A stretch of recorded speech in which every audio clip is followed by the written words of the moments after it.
स्वागत है आप सभी का। आज हम लोग जानेंगे घर के कामकाज से जुड़े हुए इंग्लिश के सेंटेंसेस। तो हमारा पहला सेंटेंस है चादर बिछा दो, स्प्रेड द बेडशीट। चादर बदल दो, चेंज द बेडशीट। चादर गंदी हो गई है, द बेडशीट इज सॉइल्ड। चादर पर दाग लगे हैं, there are stains on the bedsheet. Sentence number 5, फर्श पर झाड़ू मार दो, स्वीप द फ्लोर। फर्श पर पोंछा मार दो, मॉप द फ्लोर।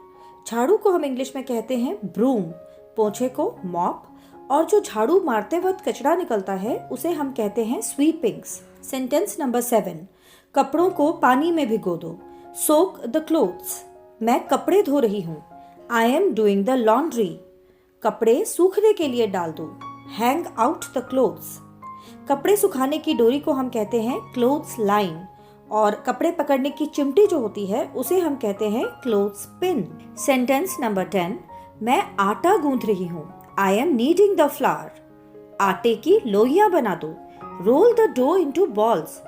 मैं रोटी बेल रही हूँ, I am rolling the chapati. मैं रोटी सेक रही हूँ, आई एम बेकिंग द चपाती।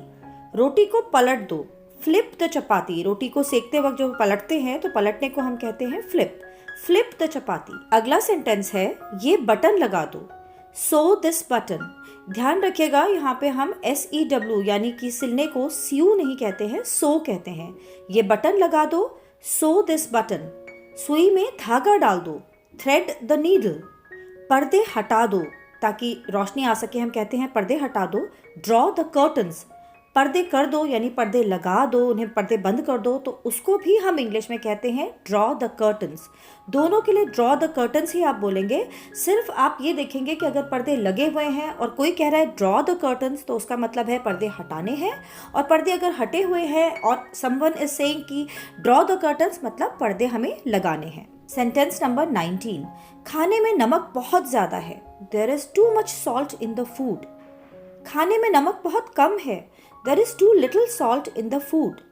कमरा समेट दो, tidy up the room. कूड़ा बाहर निकाल दो, take out the garbage, या फिर take out the trash. कूड़े को garbage या trash आप कुछ भी बोल सकते हैं। अगला सेंटेंस है चावल बीन लो, यानी चावल में से हम कंकड़ वगैरह निकालते हैं ना, एक बार चेक करते हैं बनाने से पहले। चावल बीन लो, pick over the rice. चावल धो लो, rinse the rice. चावल भिगा दो, soak the rice in water. सब्जियां धो दो, rinse the vegetables. सब्जियां काट दो, chop the vegetables. chop का मतलब है सब्जियों के छोटे छोटे टुकड़े करना। अगला सेंटेंस है मेज लगा दो, set the table. मेज लगाना या set the table का मतलब है टेबल पे प्लेट, स्पून और खाने का सारा सामान लगा देना ताकि टेबल खाना खाने के लिए बिल्कुल रेडी हो जाए। मेज लगा दो, set the table. खाना खाने के बाद हम कहते हैं मेज को समेट दो, यानी कि सारा सामान जो है ये मेज से हटा दो, तो उसे हम इंग्लिश में कहेंगे क्लियर द टेबल। मेज को साफ कर दो का मतलब है मेज गंदी है, कोई कपड़ा लेकर उसको साफ कर दो, उसे हम इंग्लिश में कहते हैं wipe the table, wipe the table. Furniture झाड़ दो, डस्ट द फर्नीचर।